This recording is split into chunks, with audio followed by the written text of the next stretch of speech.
Usa ka tingog, usa ka katawhan.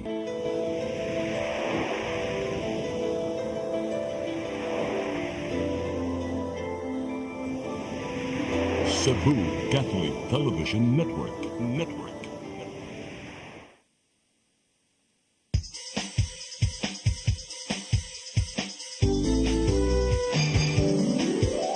Hello Cebu, maayong buntag. Yaksunta ang kahayag nga nagsulit sa matuod, kadagan sa panghitabo. Hello Cebu, maayong buntag Pinoy.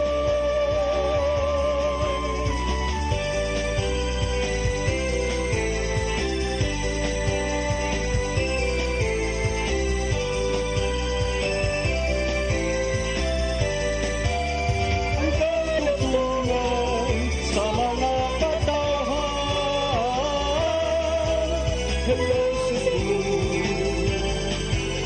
hello Cebu, maayong buntag Pinoy, maayong buntag Pinoy, maayong buntag Pinoy. Hello Cebu, maayong buntag Pinoy. Adlaw karong Martes, pizza 30 sa buwan sa Hulyo 2024. Ako yung alagad sa kahanginan Malu Inocando Tabar. Ug ako si Attorney John Destacamento. Welcome sa Hello Cebu, maayong buntag Pinoy. Sa masanaandan, atong ipadangat ang ato ang front pages sa mga pamantalaang lokal ug nasyonal atong sugdan sa Sunstar Daily. Sa Sunstar Daily, late enrollees excluded from schools budgets. Sa Super Balita, Papa miabli sa nitso sa bata, gisikop. Sa The Freeman, in Cebu City, Task Force versus Pogo eyed. Sa Banat News, trans woman gidiscriminate padung musud sa Basilica Minore del Santo Niño. Sa Philippine Daily Inquirer, Supreme Court allows Enriles trial for plunder to proceed. Sa The Philippine Star, 98% of schools proceed with opening of classes. Sa Manila Bulletin, 6.352 trillion peso budget for 2025 submitted. Ug sa Tempo, Office of the Solicitor General seeks Gowos ouster. Mao katong front pages sa mga pamantalaang lokal ug nasyonal. Sa among pagbalik ang ipadangat kaninyo mga balita nga nahipo sa tong kaubanan sa CCTN News and Public Affairs team. Please stand by. Hello Cebu, maayong buntag Pinoy, maayong buntag Pinoy, maayong buntag Pinoy. Discover the beauty of the Philippines.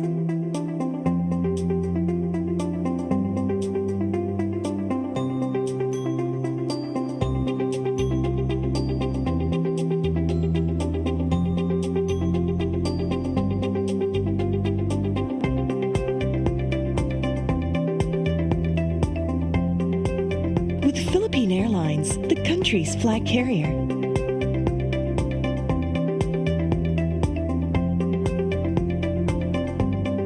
The airline that lets you feel the warmth of the nation.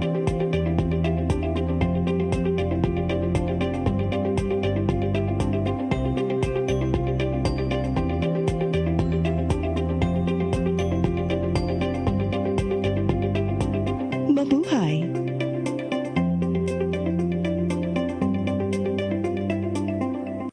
Holy Spirit, rain.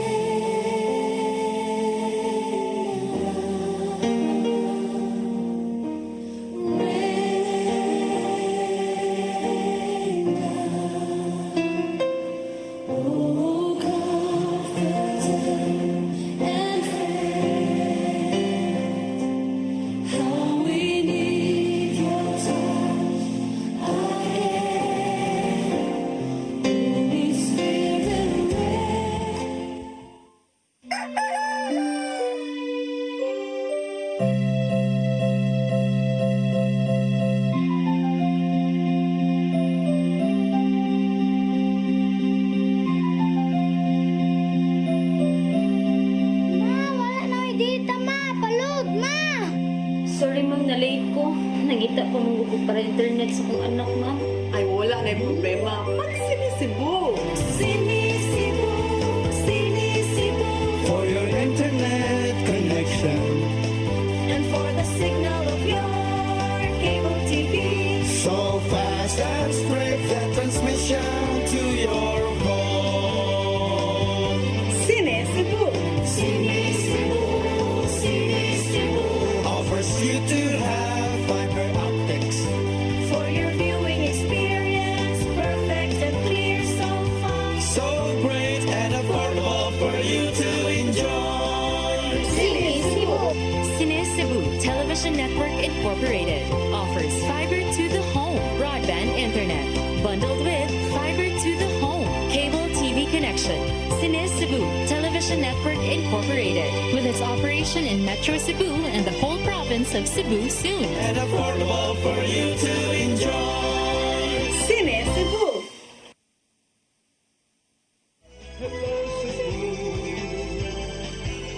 Hello Cebu, maayong buntag Pinoy. Maayong buntag Pinoy. Maayong buntag Pinoy. Balik sa Hello Cebu, may buntag Pinoy ug karon sa atong mga balita. Nagunas itong mga balita karong buntaga, ngiob ug alimuot ang classrooms nga gisudlan sa mga tinunan sa Bangkal Elementary School sa unang adlaw sa klase. Bisan pa man niini ang principal miingon nga wa kini makaapekto sa mga nagpa-enroll. Ang kasayuran ihatod ni Crystal Joy Felerca. Gamit ang ilang mga panyo, ID ug notebook, iyahay ug pamaypay ang mga tinunan sa Bangkal Elementary School sulod sa ilang mga classrooms. Ang uban, samtang wala pa nagsugod ang klase kaganihang udto, nagtambay usa sila sa gawa sa ilang mga classrooms. Kinitungod kay sa unang adlaw sa klase sa school year 2024-2025 karong adlaw, ngit-ngit og alimot ang mga classrooms nga ilang gisudlan. Tungod kay human mawadi og kuryente ni adtong buwan sa Pebrero, maiha pa lang ang mga classrooms nga nabalikan na og kuryente. Gani matod sa usa ka ginikanan nga sulod sa classroom, hubuon sa iyang anak nga grade 5 ang uniform tungod sa kaalimuot. Yang ako sa pamanakin, magsando lang po kay alimuot lagi. Reklamo. O anak, rasad po ma'am. Di lamang po sila mo kuan nga ilhadyo pugson po ba. Sabot naman po sila niya. Sila nagpasabot lang po na mo mga ginikanan. Hinoon gibutyag ni Evelyn Urungan, ang principal 3 sa maong tunghaan, nga gitugutan ng usa nila nga dili mag-uniform ang mga estudyante. Di sa sila pa uniform mo na namo kay nakita na ko dito karon nanuroy ni ban init kaayo nya singot kay mga bata manang ningon ko sa mga teachers nga pwede ra gihapon mag t-shirt nga komportable sila. Samtang usa sa giuna-una ni tumabang nga epekto sa mga sitwasyon nga dili na makafocus ang iyang anak. Init kaayo man gid ang mga bata. Nya kanang tugkan og bungang singhot na dili sad sila makuan ma-focus sa ilang kuan kay alimuot man jud kaayo gud ang classroom. Apan gidugang niya nga nakasabot ra hinuon siya sa sitwasyon karon sa eskwelahan, maong gipadala na lang niya og portable fans ang iyang mga anak ug mga pag-umangkon.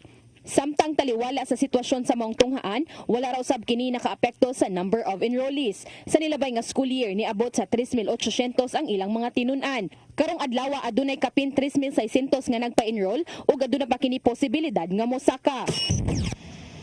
Di sad ko ka ingon nga naka-affect gud siya kay kung atong subayon nga 100 kapin siguro ko ang ana no.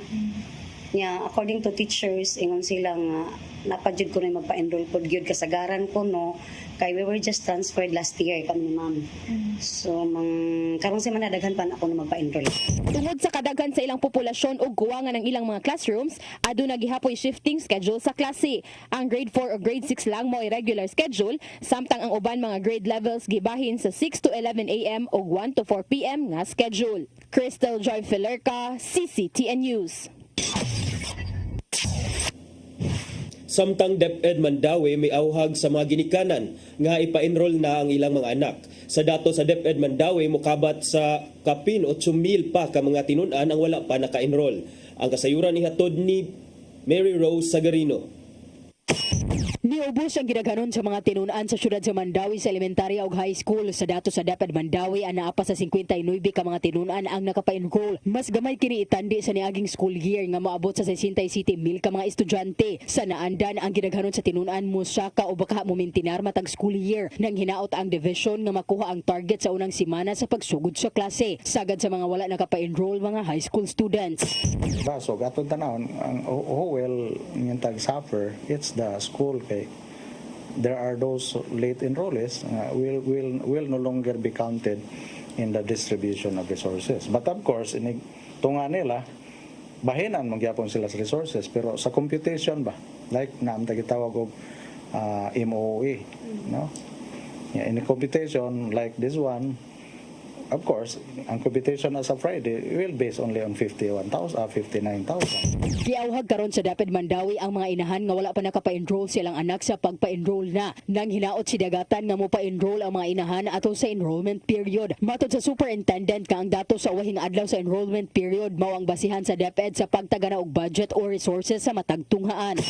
Pagkaroon lagi, we look into the data nga kulang pa ta, but maybe after a week kung wa pa kita kaabot, then we will sit down now with the school heads so that we can plan out kung unsay maayong buhaton to know nganong wa ta kaabot sa ato ang target, unsay action na to buhaton, to conduct a survey, to validate ug unsa gyud rason aron dili ta kutubra sa tagan-tagan.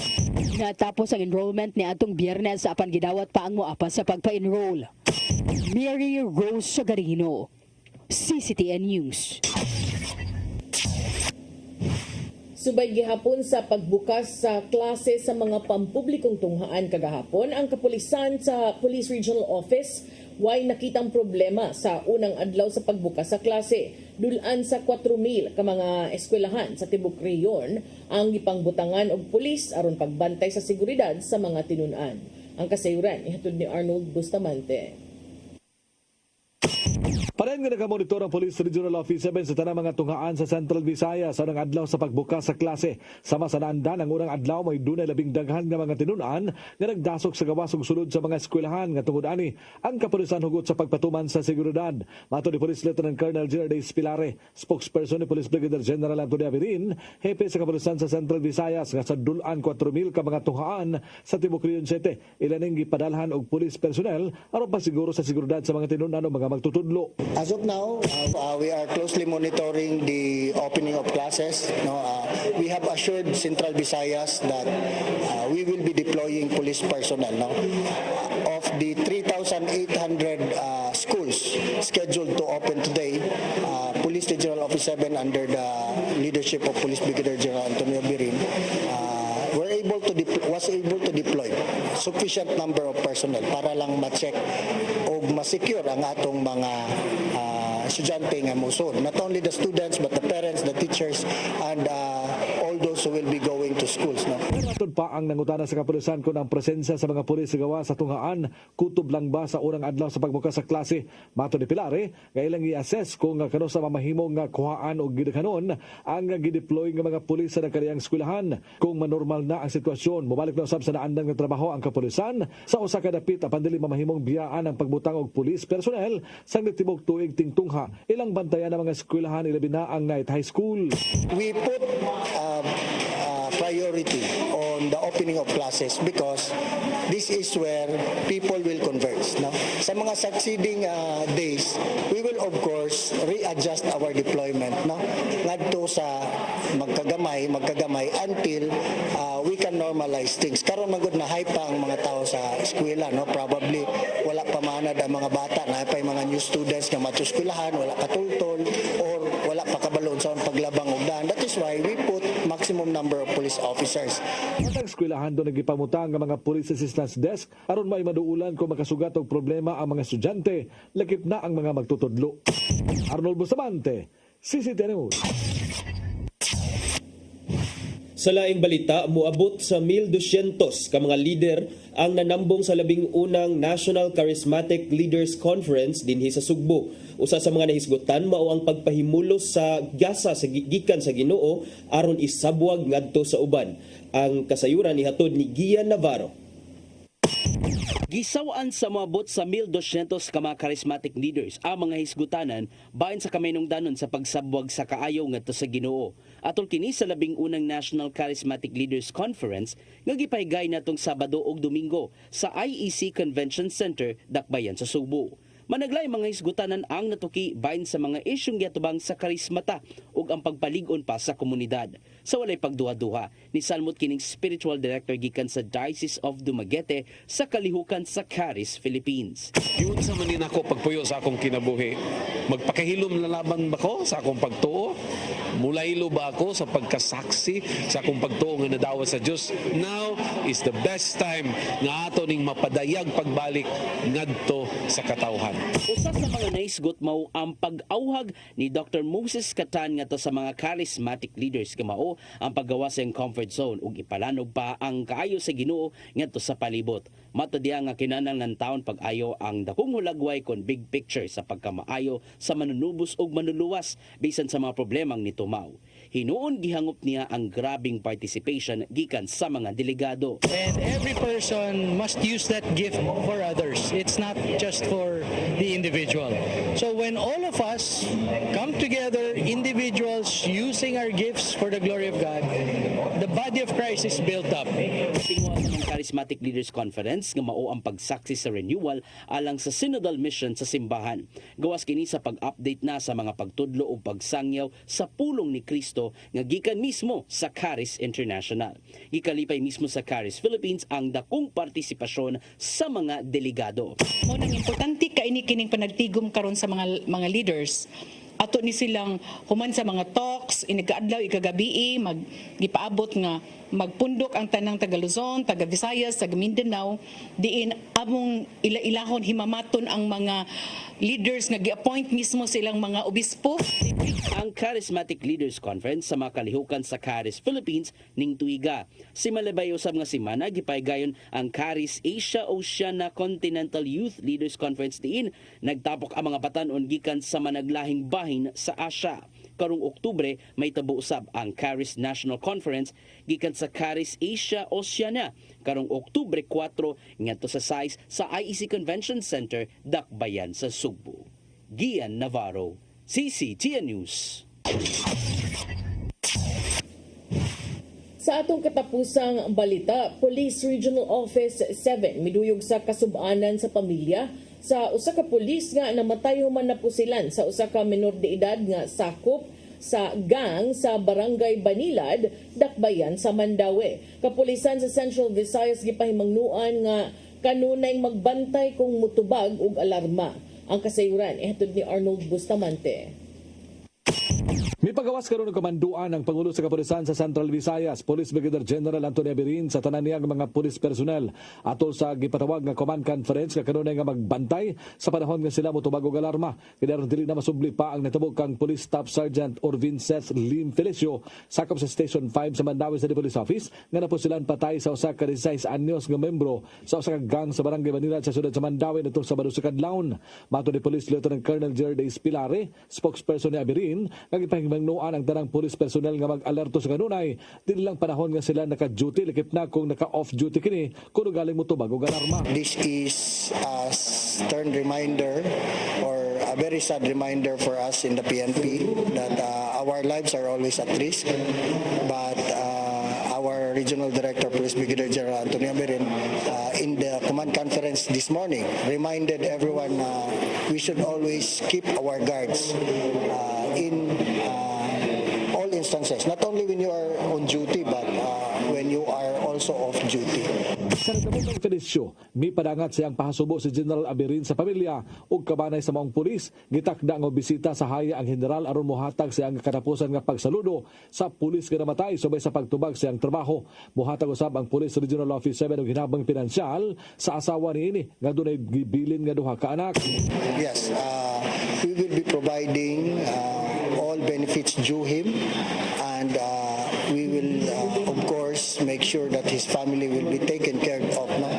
Sa kaanaw kasong murder ang minor de edad nga nadakpan sa mga pulis sa Dakbayan sa Mandawi, human nimitahan siyang kaugalingon sa balay siyang magtutudlo sa Barangay Banilad sa Dakbayan Sugbo. Una na nga may angko ng maong suspitsado nga iyang naposidan si Felicio tungkol sa kahadlok kadakpon tungkol sa iyang pagdaladalag armas na tungtungura. Igo sa ulog bukto ng biktima nga pulis nga hinungdan siyang hinanaling ang kamatayon gamit ang kalibre 38 nga pistola.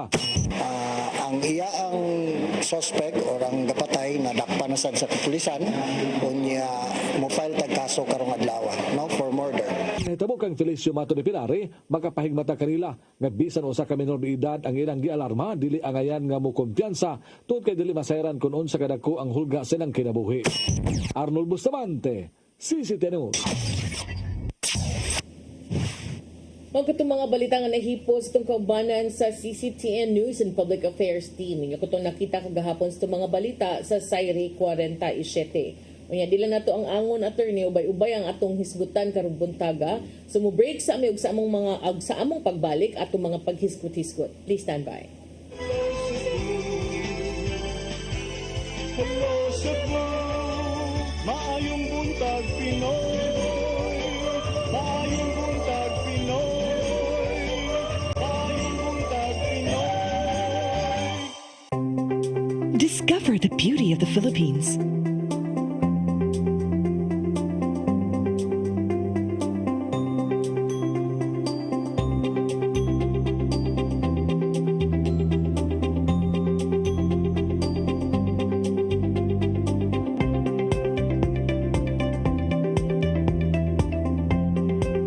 With Philippine Airlines, the country's flag carrier.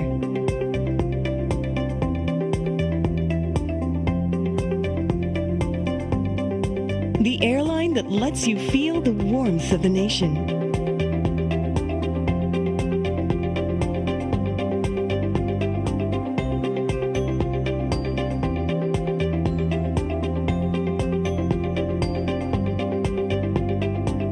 Mabuhay.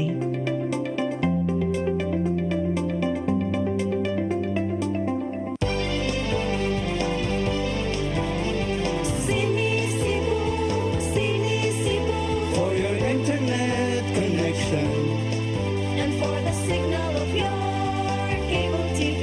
so fast and straight that transmission to your home. Sini Cebu Offers you to have fiber optics. for your viewing experience, perfect and clear so far. So great and affordable for you to enjoy. Cine Cebu Television Network Incorporated offers fiber to the home broadband internet bundled with fiber to the home cable TV connection. Cine Cebu Television Network Incorporated with its operation in Metro Cebu and the whole province of Cebu soon. Sini Cebu For your internet connection. and for the signal of your cable TV. So fast and straight that transmission to your home. Sini Cebu Offers you to have fiber optics. for your viewing experience, perfect and clear so far. So great and affordable for you to enjoy. Holy Spirit,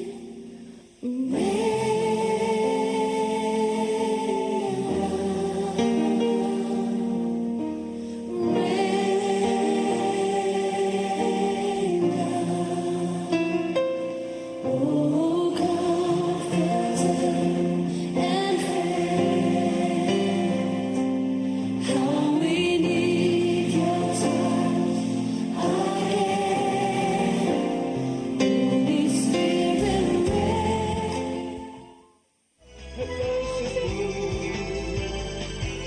Hello Cebu, maayong buntag Pinoy. Maayong buntag Pinoy. Maayong buntag Pinoy.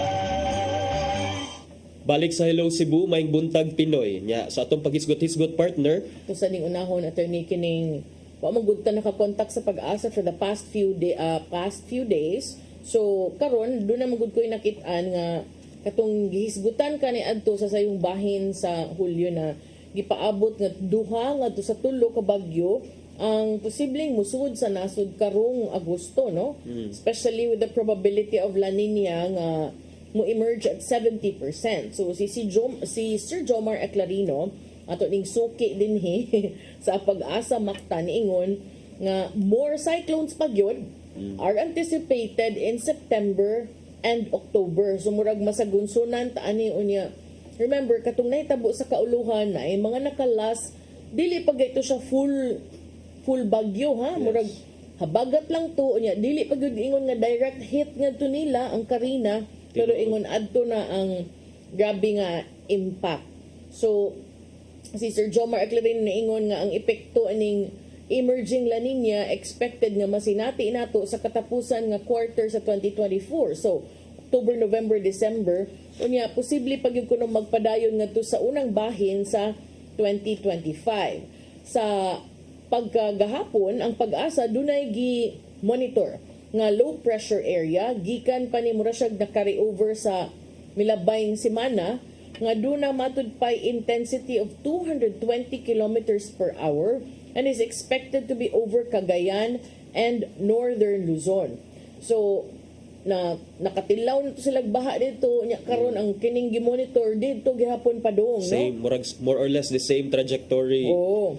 So, ka-imagine ka, I have some friends there nga taga chest na gyud kuno level ang kanang baha ba. Unya, ang circulation kuno aning LPA naka-apekto sa eastern part of the Visayas pero wala ni siya direkta nga epekto sa Central Visayas. But even then, maka-feel ta karon na yung mga pagdagum-dagum kagahapon nag-uwan. Nag-uwan. Oo. So, dinhi sa atua, matud ni Sir Jomar Eclarino, magbantay lang kuno ta alang ni ining mga localized thunderstorms ug mga likelihood of isolated rain showers and localized thunderstorms. So kaniadto waro nas buot nato kanang moingon nga ang Sugbo, ang Kabisayan makatagamtam og patak-patak nga pag-ulan, isolated rain showers, di ba? Pagpanugdog og kilat thunderstorms. Pero after sa katong this year nga moro man gyud forecast patak-patak na pag-ulan pero inig human baka ang gihapon. Tinuod partner para nako no dili na bagyo lang ang ato ang bantayan because ang volume sa rain I'm not sure if this is normal or not. Kining murag it's another kuan sad siya it's another layer of mura sa a disaster in itself ang flooding bitaw partner. Mo lagi na nga ato ang gihangyo ang kagamhanan nga tan-awon dili lang ang ubos but also ang sitwasyon sa taas.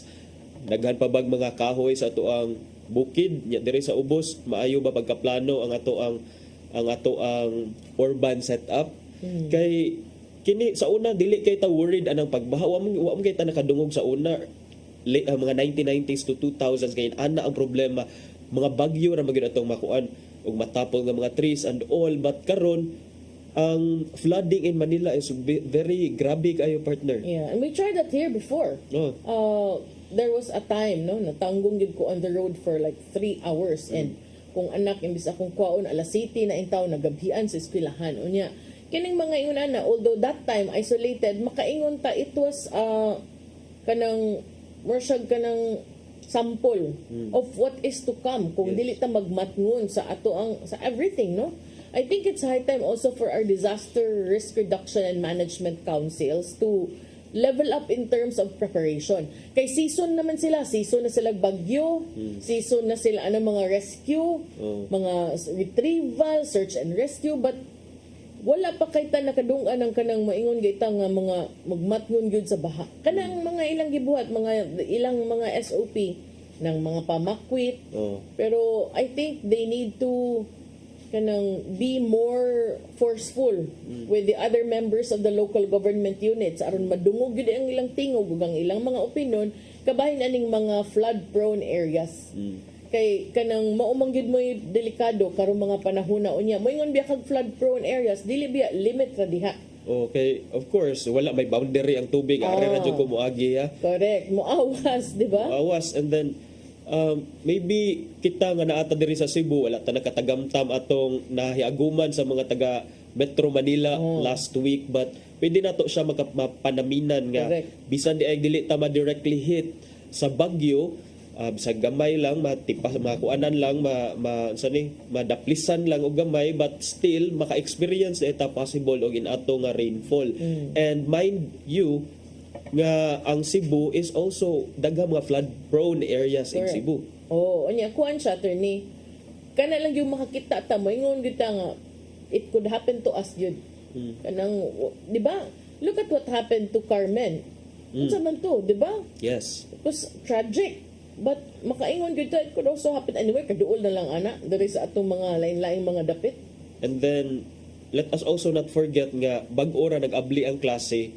So additional risk go sad siya sa mga kabatan-unan, sa mga students and even teachers and teaching and non-teaching personnel sa mga eskwelahan nga posible nga of course dili man jud na mo all of a sudden mo baha lang dihag kalit, but what if matrap dahil sila sa ilang eskwelahan? What if sa usa kay pung pa nimo partner gamay nga thunderstorm, gamay nga uwan, ana din ang baha, so or flash floods. Flash floods. Bitaw gitawag og flash floods kay kalit lang di magpahibaw nahulog ang tubig, di ba? And kana attorney dinhi sa ato that's a concern, di ba, dinhi sa syudad.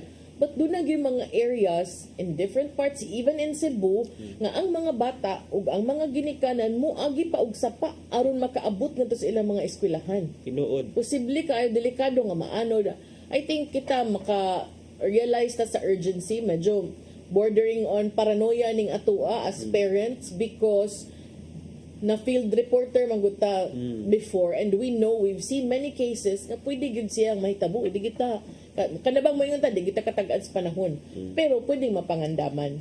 Pwede siya mapangandaman, and of course ang ato ang mao lagi to atong hangyo sa mga disaster teams nato nga, because the way I see it, partner, kay we are more of murag reactive ta rather than proactive. Like okay, kuan na sad kining panahon na sad sa ting-uwan, so karon mag-andam na sad ta, but ngano wala man nagiandam before katong wala pa ting-uwan.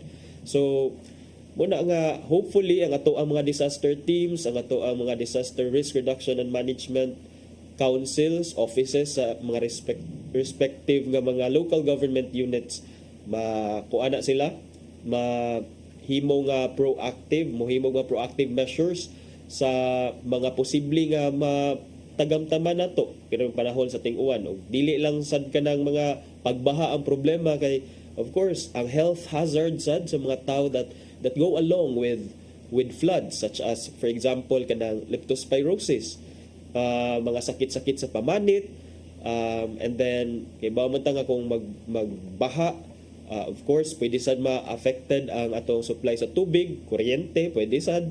So kining tanan pwede siya pwede gid madako og impact ang pag-uwan-uwan sa tuwa. So hopefully kita diri sa Cebu, partner, dili lang unta na nato matagamtaman.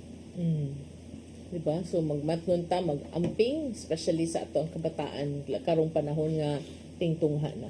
Arites lang hisgutan ng attorney, medyo nanginit maning isyuha na sa balik, labi pa kay naabot na sa Senado. Human katong nanggawas nga mga detalye nga kato di ay lalaki nga nadakpan dito sa Benguet ni atong Sabado, dili day kuno to Cambodian but Chinese fugitive, matod ni Senator Risa Ontiveros. Ang gikupta niini nga Cambodian passport peke. Chinese national ug matod pa red notice fugitive. So mayon tag red notice, kung kita tas Netflix nga red notice, high level na kay nga kanang kriminal. Very high level, nakailad na nig 100,000 people matod ni Senator Ontiveros kagahapon. 100,000 people. Ang iyang nailad na. And then kakuyaw ani partner, ang usa ka Chinese nagpakaron ingnon nga Cambodian, kay of course kung Cambodian ka low Dili profile kayo. naman kay ka. Kay within Southeast Asia, and then kung pwede kang turista, pwede kang turista, and then maayo kay nasakpan. Ang Bureau of Immigration may patuman ining mission order para rundahon kining panimalay dito sa barangay poblasyon sa Tuba, Benguet ni atong Sabado, ug matod pa acting on the information nga usa sa mga okupante mao ang usa ka Chinese woman. person of interest sa Bamban Tarlac Pogo investigation. Apan ang nakitaan sa Bureau of Immigration mao kining Cambodian. Katong akong gisend nimo nga picture del nga lalaki del naa sa tong group chat. Kato siya. Cambodian man kuno ang iyang siya. No. So syempre iyang pangan kani Kwon Myorn. I don't know how to say that.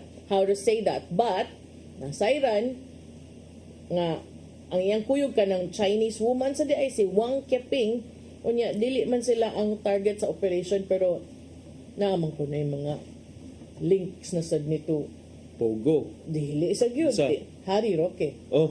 Si Harry Roque ang tigpamaba ni kanhi Presidente Rodrigo Duterte ni kumpirmar nga to sa Senado nga siya dunay interest ato nga balay sa Tuba Benguet. Kay gipanag-iya kuno ni matud pa sa usa ka korporasyon nga gitawag og PH2 nga gipanag-iya sa Family Corporation ni Roque, Biancham Holdings and Trading. Apan matud ni Roque ang maong panimalay gipaabangan ngadto sa usa ka Chinese national nga ginganlan og Wan Yun. Unya wala na background check. I don't know. Dili siguro sa mga background kay nagpaabang naman. Basta kay na-link ko, no? Sa yun, kay pag-ingon nga abangan good kay wa man ta na kay bawg yun sa unsa gyud ang ilahang arrangements nila pero kana maka isa na sad og kilay partner nga it's another Chinese and then na-link na sad ang pangani i-surface na sad ang pangani former presidential spokesperson Harry Roque. This is not the first time. Yeah. Katong papeles sa iyahang executive aide or assistant. Ang katong pageant titler si Mr. Supranational. Supranational ito unya. Nakit-an dito. Nakit-an dito sa Porac, Pampanga. And then karon ang gitaguan na sa ani nga balay. Yes. So mao ni nga daghan na kayong case and more than that murag nagkadaghan ang cases sa mga foreigners nga mura bitawg mo presentar nga lahi ang ilahang pagkatao when in fact they are actually Chinese. And then ang nindot ani tan-awon kay ma-relate sa nato ni siya sa case ni Bamban Tarlac Mayor Alice Guo nga karon padayon gyapon gipangita kini sa this is another musigway lang ko gamay partner kay dili actually related naman. Related siya. Parente. Related ra. Yes.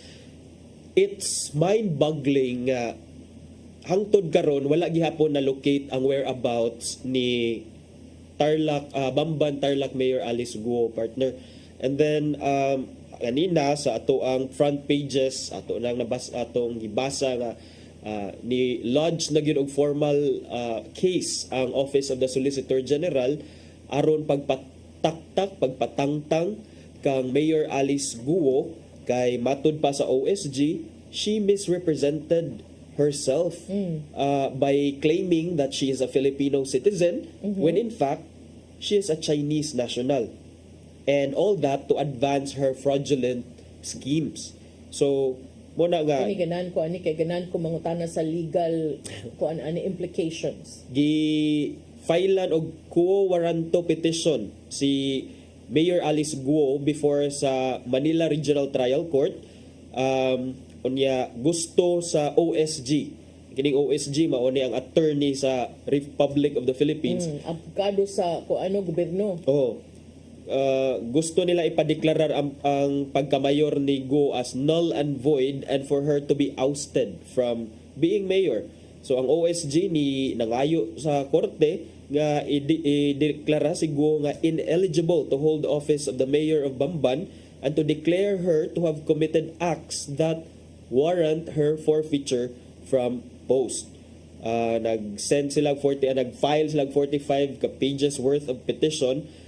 Sa ilang petition ni argue ang OSG nga si Guo nga ang pangan sa petition Guo Huaping, also known as Alice Lial Guo, is not a true Filipino citizen and is thus ineligible to be voted for and elected as Bamban Mayor. Mani alegre kay if misrepresentation ni siya mahog nga ang katong last nga election pag 2022 mahug nga dili siya kandidato ato, and it could be nga ang second in rank mo i-deklara. Pero ato sa klarohon, what is misrepresentation? Misrepresentation. So kining misrepresentation is from the lens yun sa legal partner. Misrepresentation is inig-file nimo sa imuhang certificate of candidacy na adyo diha ang mga resikitos kung are you a Filipino citizen, pila imong age, pila ang imuha, kinsa ang mga ginikanan man siguro wa ko nakakita sa certificate of candidacy, but kung maikag misrepresentation, so kanang misrepresentation imong gipasabot attorney kung kanang mga i-check nga mga boxes kanang form nga imong fill upan sa imuhang pagpapili nga imong iduso sa COMELEC kanang namakakintahay ka. Tinuod, remember that the certificate of candidacy is, I think, a sworn statement. You have to take under oath. You have to take it under oath. Kinahanglan na nimo panotaryuhan before ka mo Dito kayo kinahanglan pa jud ka mo atubang didto bisag maor gud kyapo. To attest the veracity sa imong tanawaan ni karon ni attest ka di ay when in fact dili di ay. So now napasubo si Mayor Alice Go. So misrepresentation, and then kung maingon tag misrepresentation, this is a ground for actually canceling your COC if ongoing pa ang campaign, if wala pa ang campaign period or wala pa nahitabo ang election, or this is also a ground nga i-disqualify ang candidate if even after the election. So kini kay it's a case of misrepresentation under the Omnibus Election Code. Mahimo jud possible nga pwede to ideklara ang second placer sa contest diha sa Bamban Tarlac for mayor in 2022 as the rightful mayor, since akong giton attorney na may place of birth, address for election purposes, period of residence in the Philippines. Kana because ang kanang mga kung mo file ka o candidacy for a certain position like mayor, naara ba na mga resikitos under the local government code nga you must be a Filipino citizen, must be able to read and write, mga basic ni sila, pero ang mga importante ani citizenship, ang imuhang period of residence kay residency kay dapat dili mo ubos og 6 months. Di mo abot of 6 months for local positions like mayor. So kani, and it's under oath mo ni nga under the pain of administrative, criminal, and possibly civil penalties si Mayor Alice Go. And what's really kining concerning for me is asa man ron siya, and yung anong grabe kayo ta og mga kahago. To sa farm. Asa man jud niya farm, di wala na kuno siya sa farm partner. Number 8 ba yan ni attorney na ba, I am a Filipino citizen. I am not a permanent resident or an immigrant in a foreign country. I executed a sworn di mo klaro diyan. Kaya kinahanglan man nimo i-renounce ang imuhang foreign citizenship kung gusto ka magpapili o mulansar. Kung dual citizen ka, pili kag usa. Pili jud kag usa kung gusto jud ka magkuan. Abi na ko attorney ka na misrepresentation ka na magpakaron ingnon tang brighta niya bugo di ay dili di ay no. Magpakaron ingnon tang buutan ta niya di ay mo papili ana dili di na mao di ay. Wala din ay sa murag kana siya murag gaba ra sad ang paaboton na partner. Ato ta nang i-appeal, uy kumilik be, ato nang i-appeal nga kanang are you honest? Yes, ano ba? Are you corrupt? No, ano ba para misrepresentation man na inyo ha kay hasta poster misrepresentation. Mao gani sa poster kana partner mo misrepresentation kay tanawin mo butar ko kay abi na ko nagkango naman di. Hala chesmes kinsa man na. Di kanila lagi mga poster, mga picture sa mga ubang politiko nga murag forever young man sila partner. Kinahanglan gyud bata kaayo nya. Ano ba na libog kun saan gyud niya tong lansaran, modeling or artistahin. Pero so mao na iyang giatubang karon, but kung kana attorney question lang, may misrepresentation or subject ba siya sa balaod sa Pilipinas nga kung moingon sa siya nga ako labot anak kay di mo ko Pilipino ka. Dili kay under our penal laws diri sa Philippines, our penal laws in the Philippines are namnay giingon nga our penal laws are Wait, sa kay nagawin ko. Our penal law, meaning bisan pa og ikaw foreigner na ka and then ang term dyan ni sojourn na kuno ka sa Philippines temporarily or diri na jud ka nagpuyo sa Philippines, our penal law still apply to you because our revised penal code kana siya. So I believe that's the territoriality principle and the generality principle under our legal revised penal code. Nga kanang subject gyapon siya sa mga ipatuman nga balaod kay naa man siya diri sa Pilipinas. Yes. Kana. Pero lagi balik ta sa pangutana. Asa naman gyud si Mayor Alice oy. Asa si Mayor Alice kay kining grabe na kaayo ta og effort sa pagsigi og kining investigate and then mura man lagig na kuan nasalisihan ta kay nawa takahaw ra man sad nga nakalit og kawaan niya dayon mahimo nga worthless ang katong nga investigation, especially nga daghan pang mga information nga unta ma-fish out na to gikan kang Mayor Alice Guo. Siyempre mo, gingan na sa siya tago na kay dagkan na kag kag gyud nakaingon da ngano sige mo kag-ingon teacher Rubelin nga pagtan-aw sa record sa DepEd wa may maestra nga Rubelin, Ruby na Alin na may Rubelin. Nadaot. Abibi nilag mao na mo puli ko ng DepEd secretary si teacher Rubelin kay may ko na mo tudlo ba. So kana siya, grabe sila unya nagtinubagay sila. Dito sa kuan. Sa Senado? Okay, kundi man sad magpapildi ang Roque. Si Senator Ontiveros na siya pangutana, di man mo hilom. Uy, dunganan man siyang tabi. Uy. Mao itong gusto na ipakontempt. Ana siya nga kanang excuse me. Ingon si Hi Roque, dili nagstorya pa ko excuse me. So giinan siyang Senator Ontiveros, no excuse me. Ana siya. Sus niingon si Senator Win Gatchalian kay Win sa Senado ba yan? Excuse me kanang Attorney Harry Roque nganong mudungan mo wa makay tahod sa ato ang kuan. Yes. Ato ang kanang chairman o na kanang basta kanang sa ingon siya sorry kanang I know kanang I'm sorry ginan siya di ka mo undangan mo kon i-contempt ka ha.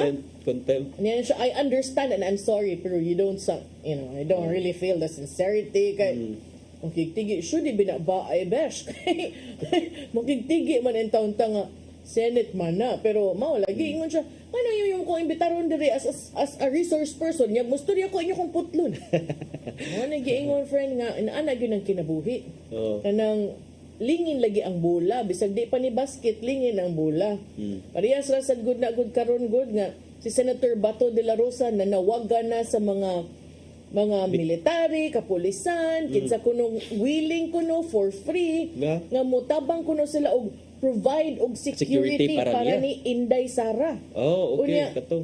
Ni-check yun kung ano ko legit baka ni no. Smurg legit man gyud nga account niya. Oy niingon man gyud siya nga kanang kato kunong mga kuan, kanang murag tinabangay lang ta. Murag ang mga tao niya siya, niingon man siya, attention former PNP and AFP personnel kuno. Niingon siya nga iyang rabag na nawagan siya ba who are good at unarmed combat and volunteering to provide security and protection to VP Inday Sara, please sound off. Bayanihan lang, walang sweldo. Marites man ta attorney, tanaw din ko sa comments, ingon din. Badia, oy, mura man sad mo ka ng nakalimot o giunsa ninyo si former Vice President Lenny Robredo. Matandi man gyud pirmi. Oo. Kay ato i-compare na to ang experience sa duha. So if ever kana nga di sa kumutuo sa siguro nga thank you hon lang sa kinsa man sambuang nga in town nga mo hatag og serbisyo nga kining mga former military men pag yun military personnel mao imuhang hangyoon ya dahil i-thank you lang. I think that is just a maybe lang siguro pahaba-haba or kining pakuha og simpatiya sa publiko kay tanawa mao na ni ang sitwasyon sa ni VP President. Pero wala gina akong pangutanan. Number one, okay. If naapil og tangtang even katong mga personnel nga assigned na kang Mayor Sara even when she was still mayor, that's questionable. Ikaduha, does the Vice President need 75 ka security personnel jud? Napa man siya existing 45, di ba? Napa siya existing of 45. So in ana jud kadaghan mo to gani utana ko ni Ma'am Cristel, so ingon siya basig shifting sa di sila. Oo, for sure, shifting na. Pero gahapon butang na og letter ha, way ranggo. Si Inday Sara, open letter to open Romel Marbil. Kinsa man as Romel Marbil? Ang PNP chief. Ningon siya, Romel, walay dir, walay ranggo, wala tanan. Oh, tingog ko na siya, wa ko na siya problema sa pagbawi sa insecurity. Kaya ko na niyang magtrabaho nga walay security. Ngunit ana iyang mga kuan kay ngano ko nung sige murag na nasuko ni baka ni siya, na unsa baka ni siya.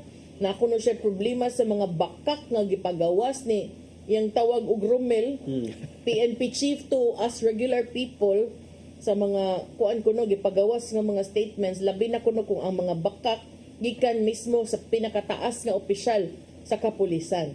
Yang gi-maintain nga walay request, gidretso ra kuno og pagawas nga pull outon sila. Unceremonious para niya.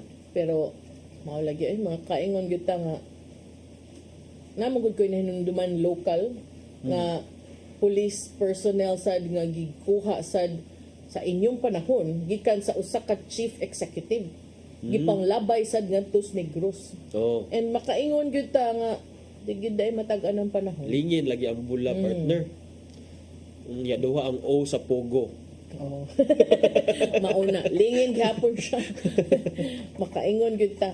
So makanumdum lang ko kay kanumdum ko nga gipatud-an taon tog luha sa katong maong pipila ka mga pulis nga dili unta mo sugot didto nya barog lang gyud ko na sila dinhi but mauna na tay oras lingin ang bula atong tanaw na sad ugma og unsa na sad tang direksyon mo paingon og unsay mga developments within the day. Syempre alang sa mga updates pod tutok lang taon yang hapon sa mga balita, pero sa pagkakaron tas ang ipadangat ang giandam ni Tatay Dodong ani ang pulong og kinabuhi.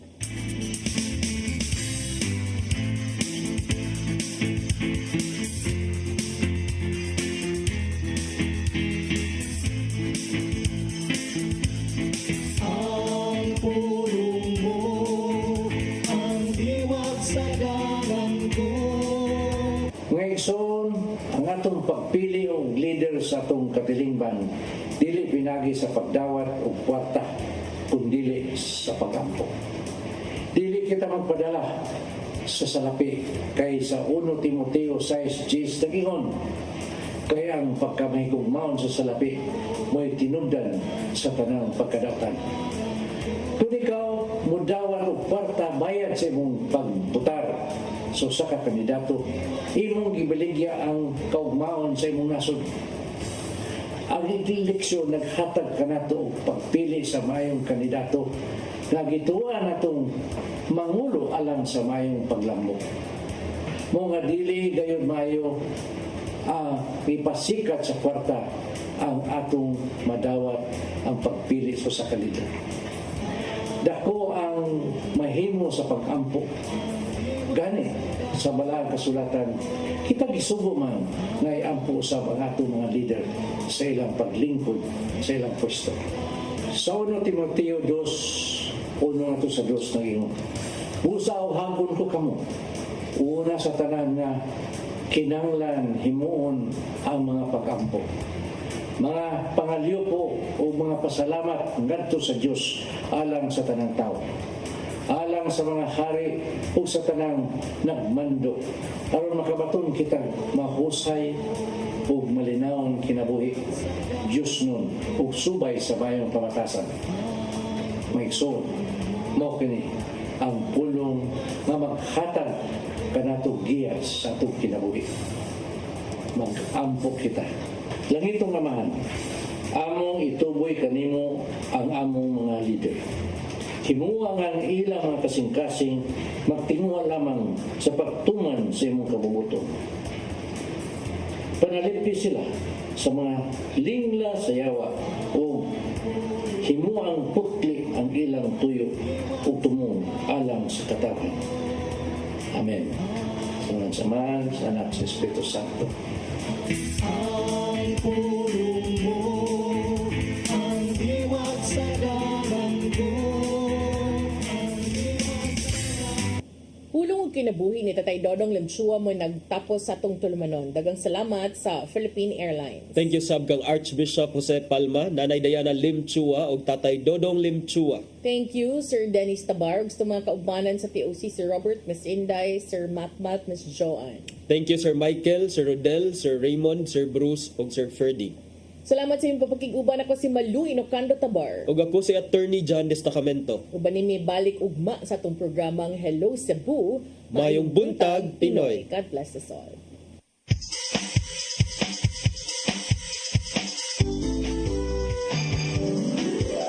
Hello Cebu, mayong buntag.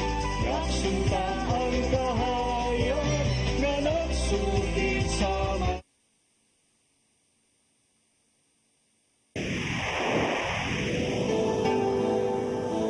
Usa ka pagtuo. Usa ka tingog.